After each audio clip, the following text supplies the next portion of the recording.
Welcome back, Salty Gamers, to week 21 of this account. So let's get back into it. We're on day 26 of March, getting some more Second Sister and some training droids this time. So we'll move straight into the roster review, going into the journey guide part. Few changes that we've made. We've got Poe, Gear 12. We've got Finn, almost Gear 12. I thought I'd be able to relic the Resistance pilot, but not quite. And we've got Jedi Training Rey from Gear 10, which she was at last week. Excuse me. To Gear 12. We also have brought Zorii Bliss up to Gear 9. She'll get Gear 10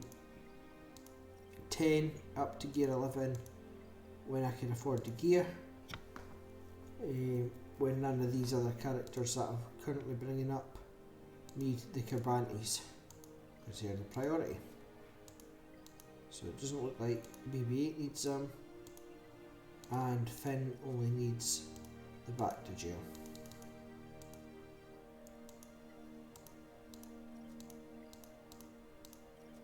Rey needs a lot of eyeballs, so she's going to take a while.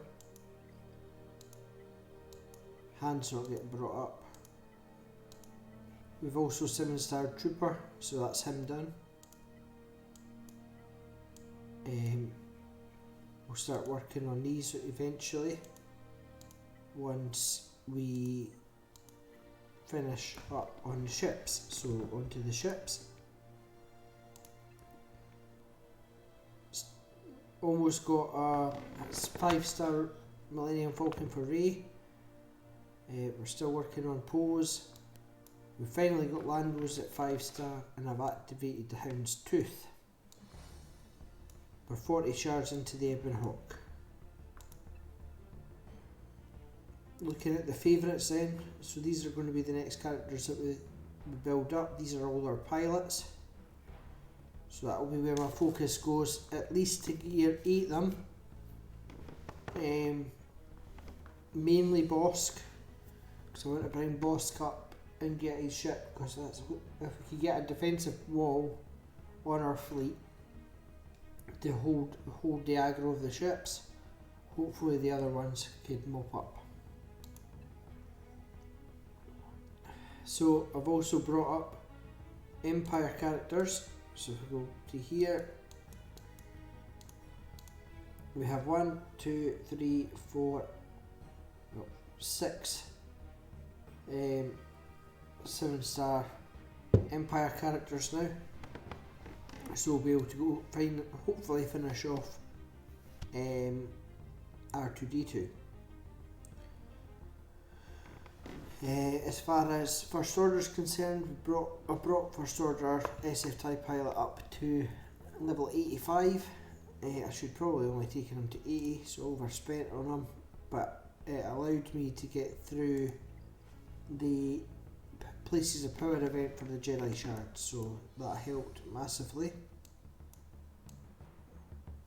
And these are all about the same. So the two teams that we're currently being using mainly on Conquest, ignoring R2 for the minute. That one just gets put in with another. Usually Ahsoka goes in there for the Conquest battles, but that's the teams that we're using.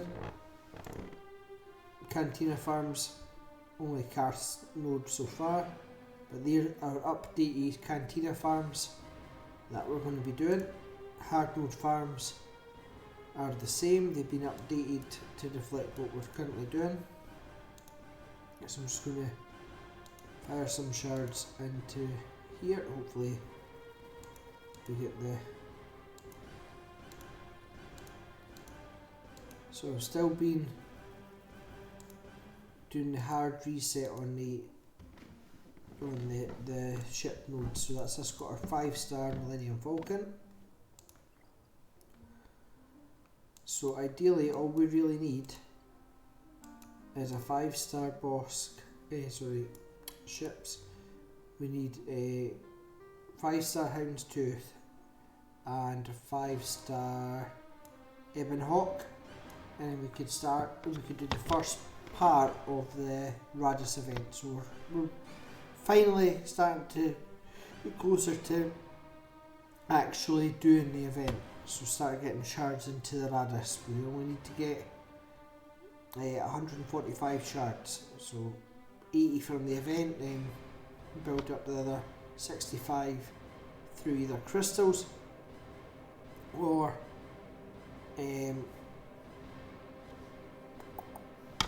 repeating the event. So I'll see what happens with that if we can afford to do crystals.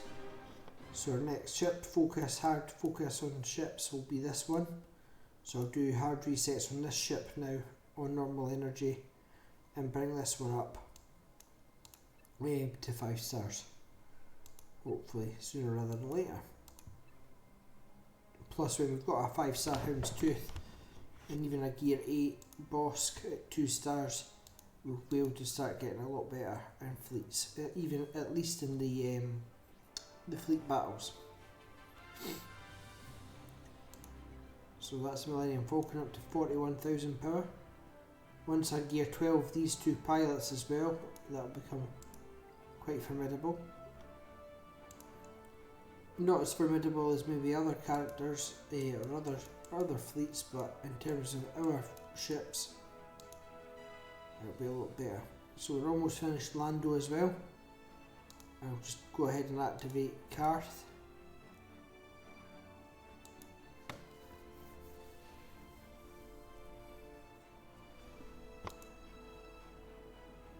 So that's the main progress. We had a credit heist on Thursday. As far as the events go, this was the event that we done. Managed to 2-star at this time, so I didn't bother this, but we got some good rewards out of it. Never managed to do this one though. We're doing Seer Junda event, so we managed to. I'll do this eventually, but not just now. So we managed to get her. They work quite well with Rey, so if we go create squad, go all the way to the bottom, we could potentially do Seer.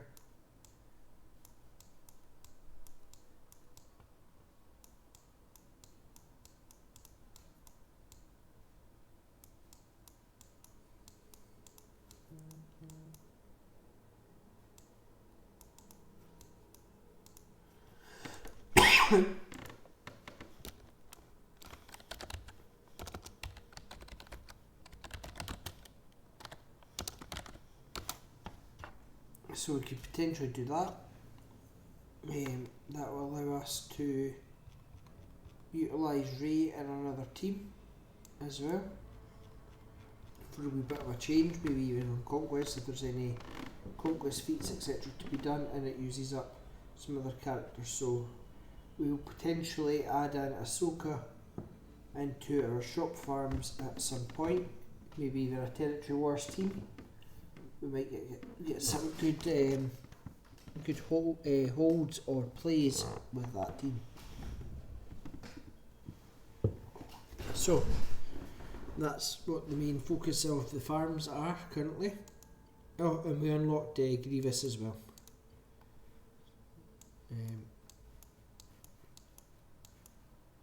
So I just fired these characters in here. It's not the ideal, really. Grievous should be lead with all droids, but just because that's the separatist that we have, so I just fired them in to keep an eye on them. So let's go into the R2 event.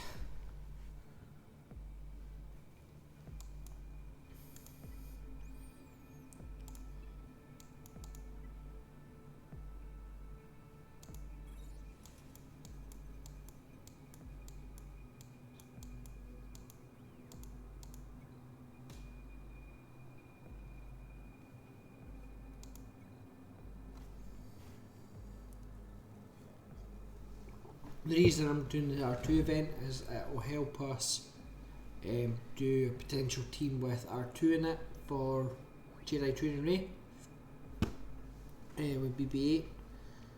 So that's a potential team for us going forward.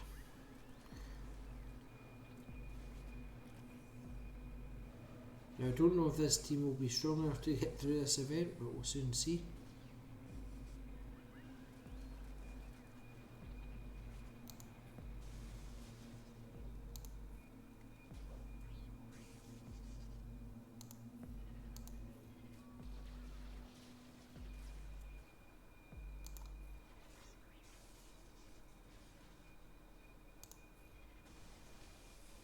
Palpatine's leadership coming in handy.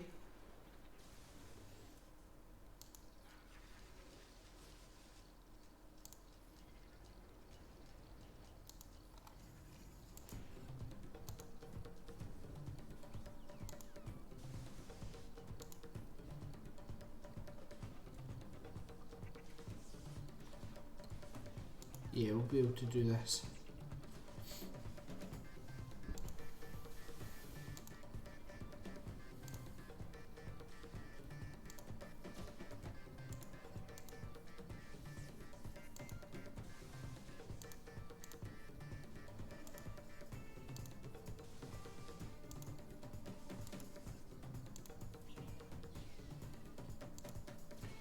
Nice and easy.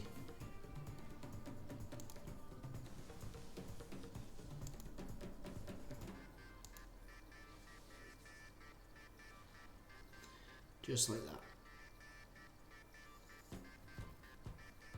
So that's 100 shards of R2, 50 crystals, and 1,000,000 credits. So I'm not going to bring R2 up straight away. Still going to focus on the characters that I said at the start of the video. But now we have R2 ready, we can start looking at building them into a Jedi Training Ray team, so a JTR team. So in terms of solo journeys, we basically don't need to do anything now until 3PO, which will come in due course.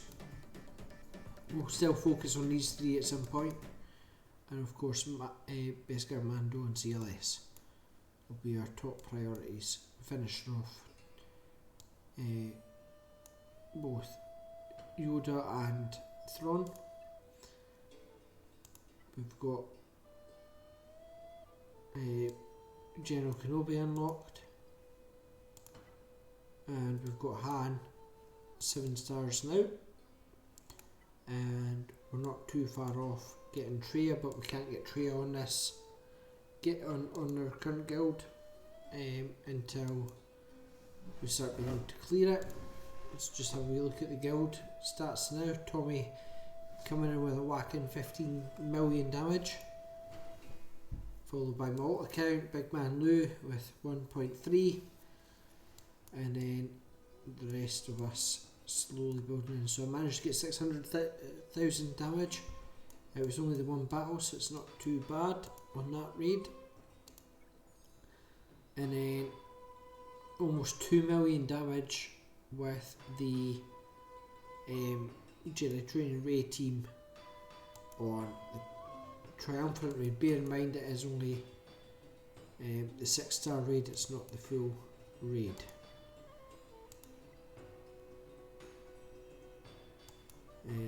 Have we look at Territory Battle, sorry. We're on 15 stars, so we're looking at getting around 3,300 tokens.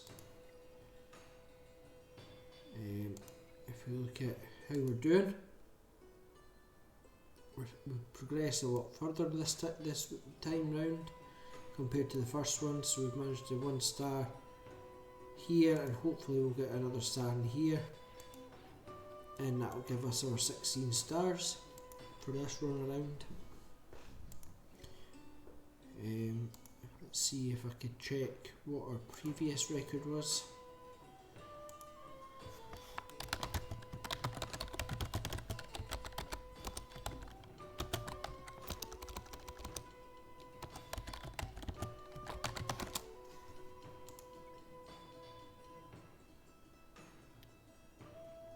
So yeah, we average about 16 stars for Darkseid, so that's all good.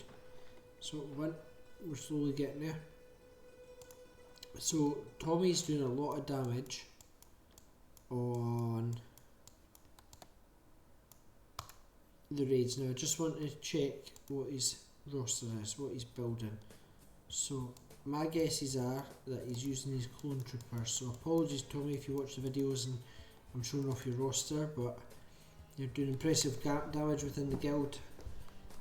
Therefore I want to have a wee look to see what you're doing, and maybe I'll be able to mimic something similar. So you're doing a Cody 501st clone team, I believe, because he's working on Jedi Knight Revan team as well. So yeah, he's one of our bigger hitters. Just to have a wee look at his mods. So he's got 6 dot mods on 5s.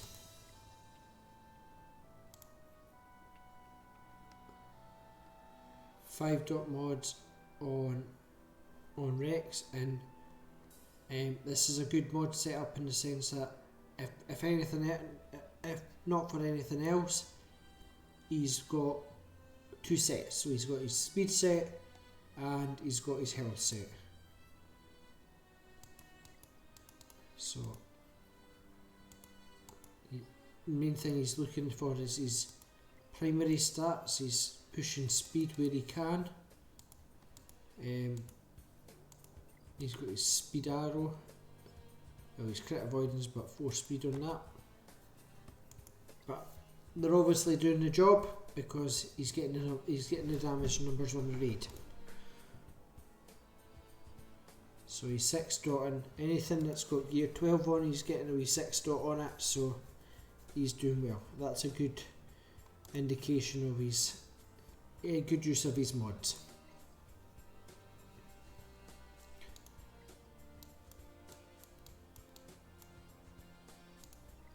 So mods, the bane of everybody's existence probably within this game, because it's a game within a game. So I'm going to give you a rundown of what my take is on mods. Now it might not be correct, it might not be 100% correct, there might be better methods out there. However, mods can't be ignored. If you ignore mods, you start struggling, especially post 85, Grand Arena, Conquest and Journey Guide events, where you start requiring higher gear power to get through the events. It could come down to mod choice and mod usage. So last week we hadn't modded GTR, so I've went for a crit chance, potency because she does a lot of debuffs, and then health. Looking for speed where I can, so offense primary, some protection, crit chance in here, tenacity is a bonus, but 11 speed. This crit chance arrow, ideally I would want that to be a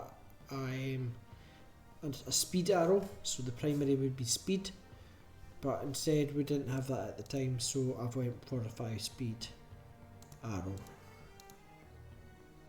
So if we look here, we have a crit chance, but it's crit avoidance. So we don't really have a speed arrow for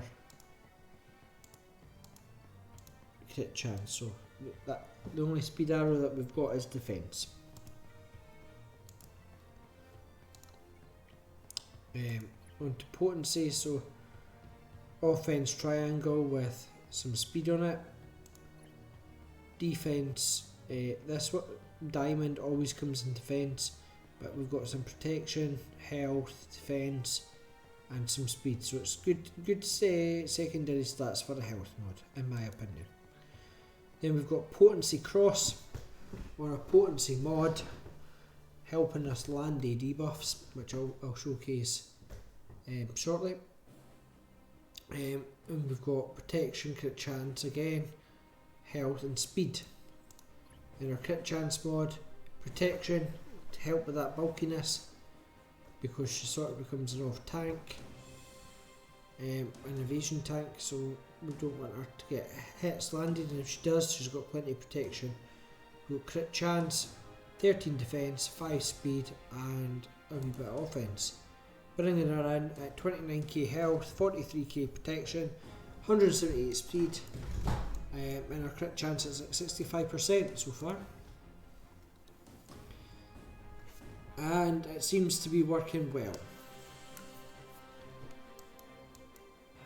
So that's the ideal setup that we've been going for on that. Zori, we've went for 2 health, 4 potency.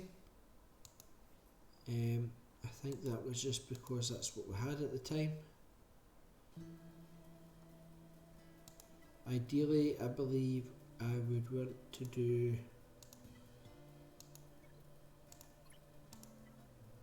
I will potentially change these mods to offense. I just went for the fastest mods possible, because she doesn't do a lot of debuffs. So let's have a look at her kit. So let's use Zori as a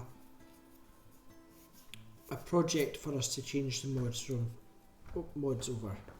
So looking at her kit, if Zori's stealth, so she debuffs.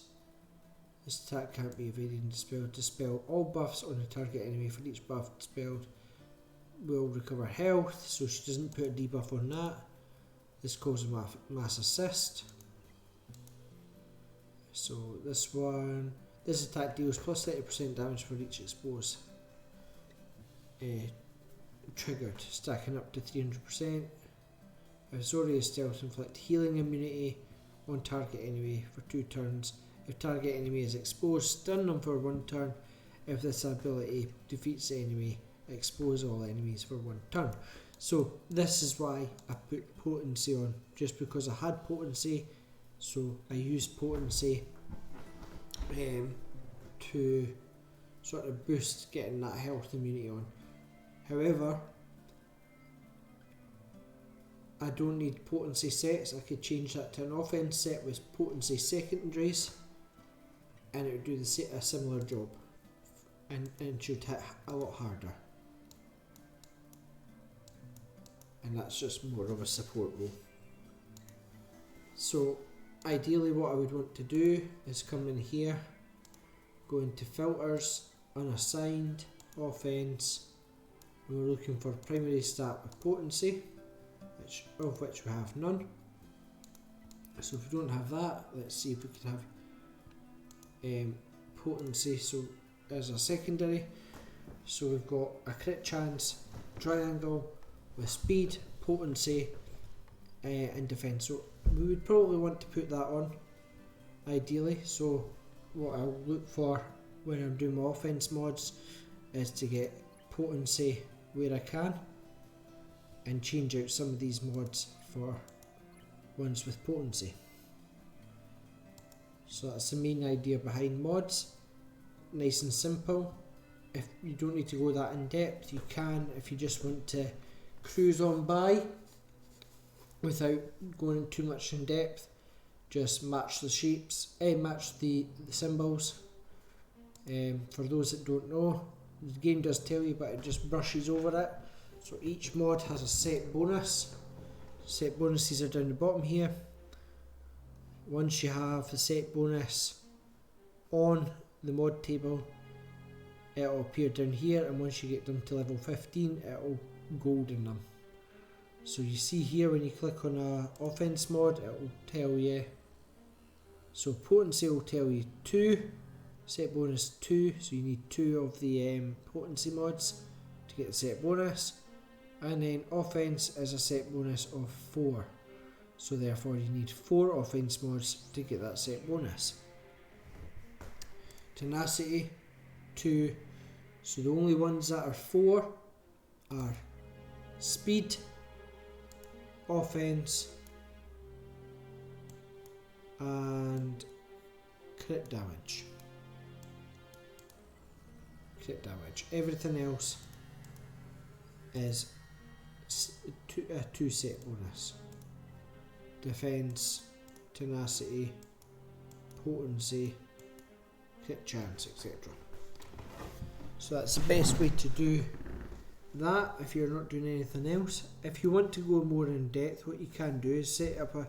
This isn't as in depth as you can go. You could go a lot further and choose a lot more. But if you're chasing speed, you can set up speed arrows, which means that you do a filter with the primary stat of speed, which will then filter all mods to have, doesn't matter what type they are, they have the primary stat of speed. That only appears on arrows. Speed secondaries, you could filter all your mods to check if they've got speed secondaries, and then you could do a sort by speed to see what's your fastest mods, and then you could choose if you want to increase them and see if you get more rolls on speed. Speed's not the only stat to chase. Sometimes a mod without speed on it could be good somewhere on a character, especially the new unaligned characters that are coming out. The Fallen Order unaligned force users, they do not require speed, they don't need to be fast. Even CG has told us not to chase speed with them, so sometimes you don't need to chase speed, but for the most part, even 4 or 5 extra speed per mod can make all the difference. So, and then what I've got here is grey and green filter. So what I do here, this defense mod is only staying because it's useful. It's got the secondary stats that I need and gives me speed, so I'm keeping it. What I would do then is just manage, select all, and then sell them. Sell all my grey and greens because I'm not in a position that I'm going to start bringing them up at all. And then what you could do as well is set a filter for blue, and then you could check from there. One thing I always would do after a marquee event is go to mark 1 to 4, filter them, select them all and get rid. You don't want to have any lower than a 5 dot on, and ideally you want to start 6 dot on mods. So if we go to unassigned, so we've got 2 6 dot mods, one on Poe and one on GTR. So that's my brief synopsis on what I believe is the best way to tackle mods. If you have any better ideas, any even better ideas on how to mod my own characters, drop a wee comment in the comment section and I'll take a look at it and see what I can do, and I'll try it out. I'll set it up as a loadout and see how we go from there.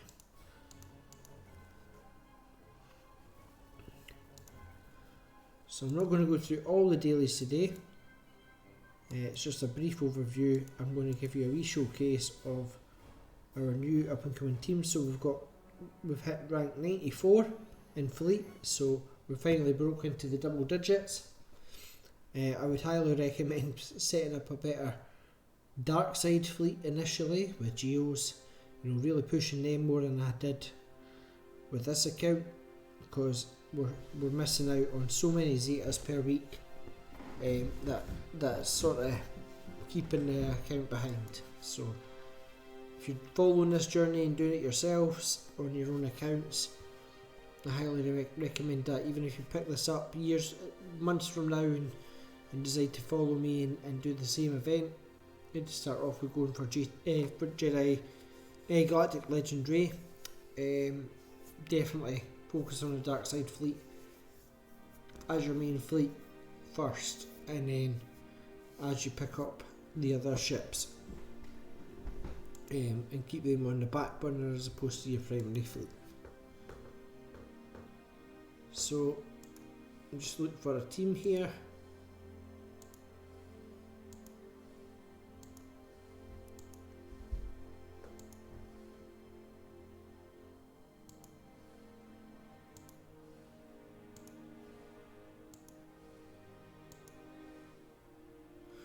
So we'll go for a first order team.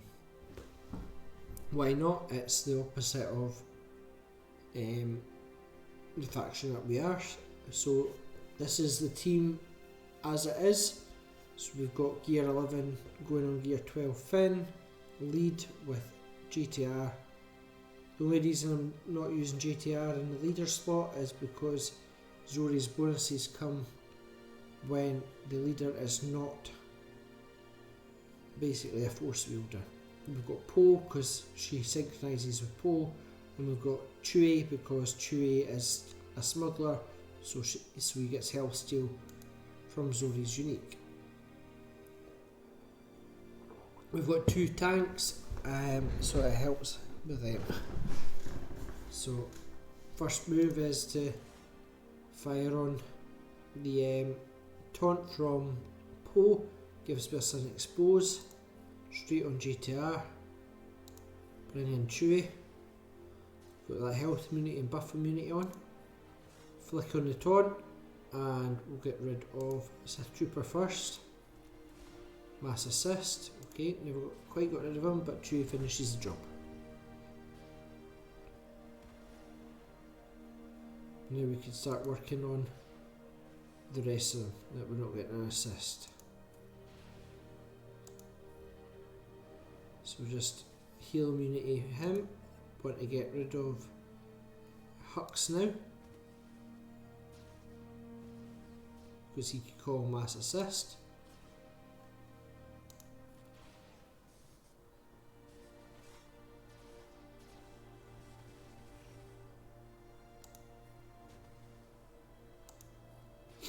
And so we're getting through Kylo's Kylo Ren on mass scarred ability with the healing immunity that we've got on, or we had on.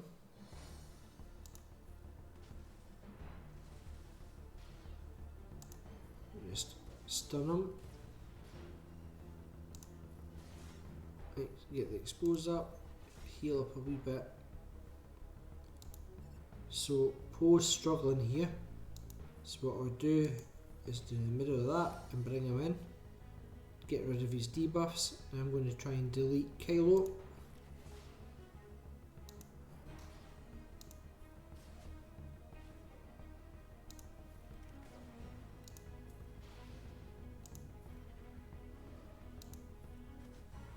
That's Kylo gone. You'll notice that I'm not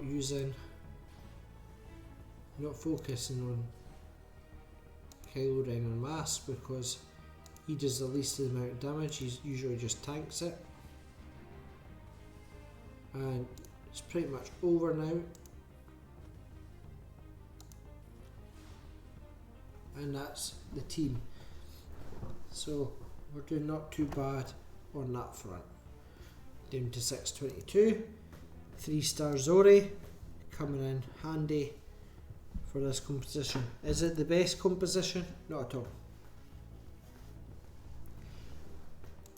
What I'll be doing is I'll be switching Rey out, not for Han, but for everybody's favourite smuggler.